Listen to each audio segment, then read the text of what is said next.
El Señor esté con vosotros. Lectura del Santo Evangelio según San Juan. En aquel tiempo dijo Jesús a la gente: Yo soy el pan de vida. El que viene a mí no pasará hambre. El que cree en mí no pasará nunca sed. Pero como os he dicho, habéis visto y no creéis. Todo lo que me da el Padre vendrá a mí, y al que venga a mí no lo echaré afuera. Porque he bajado del cielo no para hacer mi voluntad, sino la voluntad del que me ha enviado. Esta es la voluntad del que me ha enviado, que no se pierda nada de lo que me dio, sino que yo lo resucitaré en el último día. Esta es la voluntad de mi Padre, que todo el que ve al Hijo y cree en Él tenga vida eterna, y yo lo resucitaré en el último día. Palabra del Señor. Gloria a ti, Señor Jesús. No sé cómo estas palabras no nos consuelan más y no nos ayudan a tomar la gran aventura de acercarnos al Señor de una forma más directa, más clara, ¿no? O sea, veníos conmigo porque yo os voy a resucitar. O sea, os voy a quitar toda esa membrana de pobreza que hay, de mutilación, que es la muerte, que mutila al hombre. Veníos conmigo y yo os lo quito de por medio, ¿no? Y además, la experiencia de la muerte no es una experiencia que tengamos nosotros solamente cuando demos el paso de marcharnos de este mundo. Es que la experiencia de la muerte es muy cotidiana. ¿Cuántas cosas se os mueren a pesar de las células? Y evidentemente sin contarlas, porque todas las células se nos van muriendo todos los días. Pero experiencias de muerte, experiencias dolorosas, de una persona que ha sido amiga tuya durante toda la vida y que de repente no te llama porque tiene un problema en casa y tú te sientes ofendida o ofendido porque dices, no me llama, me siento apartado, relegado de la amistad que he mantenido con esta persona durante toda mi vida. Y te entra como una especie de agobio interior, de amargura, de un pozo de hiel espantoso que no sabes cómo quitártelo de encima. Y el Señor te está diciendo, si tú te vinieras a mí, tú no tendrías problemas, porque todo lo que yo te puedo dar es vida, y vida en abundancia, vida eterna, ¿no? El otro día os hablaba del texto del credo de José Luis San Pedro, que falleció hace un par de semanas, ¿no? Él, al no ser creyente, en el credo decía una cosa que a mí me pareció sorprendente, pero no termina de convencerme. Dice, yo creo en la vida porque es vitalista y porque la vida ofrece muchas cosas y porque la vida te llena de alegría y el hombre continúa. Pero claro, cuando hablaba así, yo os decía que el hombre continúa porque nos vamos sucediendo unos a otros. Todos nos vamos sucediendo. Yo me muero y me sucede mi hijo, ¿no? Tú te mueres y te sucede tu hija. Tu hija se muere y sucede su hija. Vamos como pasándonos el testigo de la vida, pero todos nos morimos. Y hay que dar la clave con la explicación de que yo me muero. Por eso el Señor dice eso, ¿no? El que venga a mí yo no lo echaré fuera. No será como el que lo entierran, le echan la última paletada. El sonido de la paleta, además de la arena sobre el cadáver, es terrible. ¡Pum! Como diciendo, enterrado quedas para siempre. Y para el Señor eso es mentira, porque se lo lleva con Él. Seguimos todavía fijándonos demasiado en las estructuras humanas y no en la vida de fe que el Señor nos ha garantizado dentro. Y ahí es donde uno tiene que alimentar su vida cotidiana, ¿no? En la película Lo Imposible, aquella película en la que, hecha por un español, se mostraban las consecuencias de un tsunami que habréis visto, en ningún momento se hablaba de Dios. En esa película es curioso que todos los protagonistas, no solo la familia española que vivió el drama de un tsunami en el sudeste asiático, que padeció las consecuencias de aquello, no hablan de Dios y no está presente la posibilidad de Dios y la ayuda de Dios, sino que todos los que le rodean, ninguno habla de Dios, como si Dios no fuera ni siquiera una posibilidad a la hora de dar más vida. Entonces, después de la exhibición de la película en las salas de cine en Norteamérica, muchos de los supervivientes del tsunami se quejaron diciendo, no parábamos de hablar de Dios, O sea, porque nuestra vida era, o estaba en las manos de Dios, o estaba en las manos del azar, de que nos llevaran las palmeras y nos llevaran aquellos atroces movimientos de agua por todos lados. El hombre solo puede hacer una cosa, o dejarse llevar por el azar y encuentra posibilidades, o se deja llevar por Dios y encuentra la seguridad de que Él, maestro del amor y de la vida, es el que te lo pone todo más fácil. En el fondo el cristianismo es muy sencillo.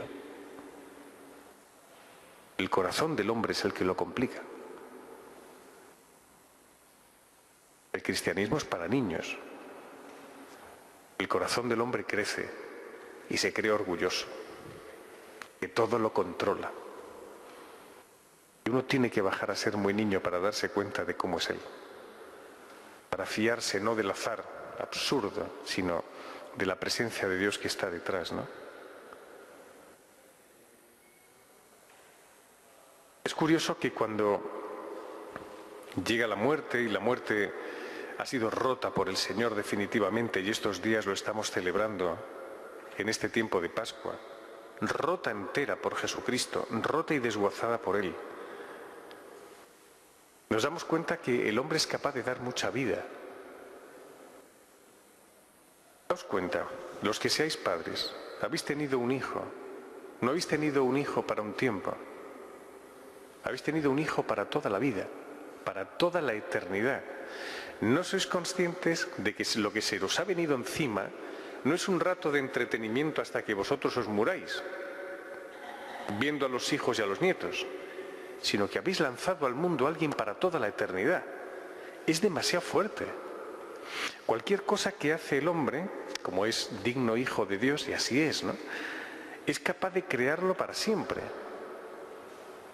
inconscientemente. Por eso el Señor siempre nos dice, ser conscientes de lo que hacéis. Cada cosa que hacéis tiene un valor infinito. Cuando el buen ladrón estaba en la cruz y le dijo al Señor, acuérdate de mí cuando estés en tu reino, esa frase tuvo un valor de eternidad, porque mantuvo la vida del hombre por toda la eternidad. Cada frase que decís vosotros delante de la presencia de Dios y le comentáis, Señor, dame más fe, auméntame y tal, eso está adquiriendo en vosotros una dimensión de eternidad que no conocéis. Si hay que vivir de fe, si es que vivir de otra manera, ¿qué es vivir de otra manera? Sino morirse en vida. Los padres dan fe, los padres dan una vida para siempre, el buen ladrón con una frase mantiene una vida para siempre, y eso el Señor lo premia con una imagen que lo dijo en el Evangelio y que es preciosa. No sé si habéis estado en Ginebra. No sé si habéis estado en Ginebra. Ginebra hay una plaza, un lago espectacular, un lago que no llegas, incluso piensas que es como una especie de pantano, porque no tiene fin, es enorme, ¿no? Y de repente en el centro hay un surtidor espectacular, un surtidor de yo no sé cuántos cientos de metros, pero que llega altísimo, es una pasada, ¿no? El Señor tiene una frase que dice, el que cree en mí será como un surtidor del agua que salta hasta la vida eterna. Si uno se queda fascinado cuando ve una fuente, como somos todos muy niños en el fondo y nos gustan los fuegos artificiales, las fuentes que se encienden, las fuentes que nace el agua, porque somos así todos unos críos en el fondo. Cuando vemos un surtidor que nace de repente nos quedamos de piedra. Es el ejemplo que el hombre pone para decir, si tuvieras fe dentro de ti, todo lo que llevas dentro saltaría para la vida eterna. Todo, todo, todo. Por eso hay que tener al Señor dentro. Hay un término, no sé si decíroslo, porque es un término muy moderno ahora y sobre todo que proviene del budismo oriental, que se llama mindfulness. Bueno, olvidadlo porque es absurdo. Mindfulness es un término que quiere decir, tú tienes que estar controlando todas tus acciones. Es como los libros de autoayuda. Tú controla todo lo que haces y serás feliz. Mentira. Porque tú no puedes controlar nada. Todo lo que haces no lo puedes controlar. Es imposible. No, pero a través de un ejercicio tú tienes que llegar a un concierto, la mente con tu cuerpo, un equilibrio brutal. No lo conseguirás nunca. No lo conseguirás. Porque un día surgirá tu mal carácter y no podrás hacerlo. Uno tiene que saber gobernarse, pero para estar más a la escucha de la gracia de Dios. ¿Sabéis lo que hacen los cartujos? No sé si lo siguen haciendo, lo leí el otro día en una novela y no sé si lo siguen haciendo, pero es muy bonita. Cuando los cartujos entran en una habitación, lo que hacen es no dejar la puerta cerrada o le dan con el pie para cerrar la puerta. Que eso es muy típico cuando uno va muy deprisa, abre las puertas y las deja medio cerradas o les da con el pie, la ansiedad habitual que tenemos. Entonces, al cartujo se le enseña que vuelva a accionar el picaporte y cierre la puerta. Con esto se enseñan muchas cosas, ¿eh? Te enseñan a tener un equilibrio, a tener mansedumbre, a que las cosas hay que hacerlas una detrás de otra y no amontonarlas, cosa que todos estamos llenos de amontonamientos mentales. Ese es el problema, amontonamientos por un tubo. Y eso sirve para después tener la voz de Dios mucho más eficaz.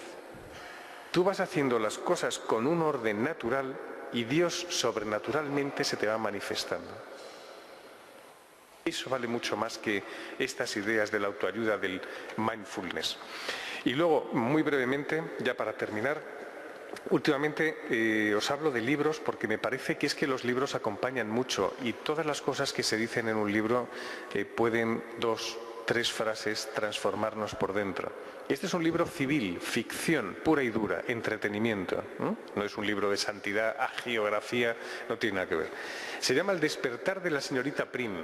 Si queréis saber el título, pues lo llamáis por teléfono o aquí o a COPE, donde sea, y os lo diré. Está escrito por una chica que se llama Natalia San Martín y es su primera novela. Se llama El despertar de la señorita Prim. Y es un cuento para adultos, la historia de un pueblo en el que gente que está un poco harta del nivel de vida que llevamos,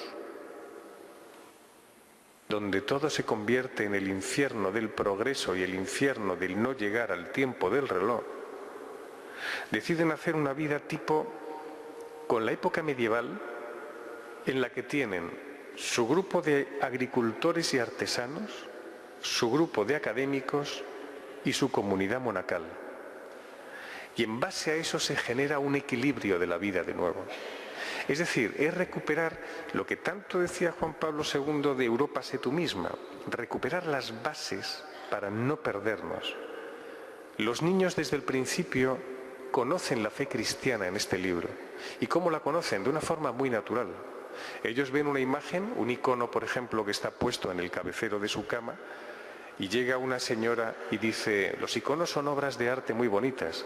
Y dice ella, los chavales contestan, los iconos no son obras de arte, los iconos son ventanas que te abren a la trascendencia.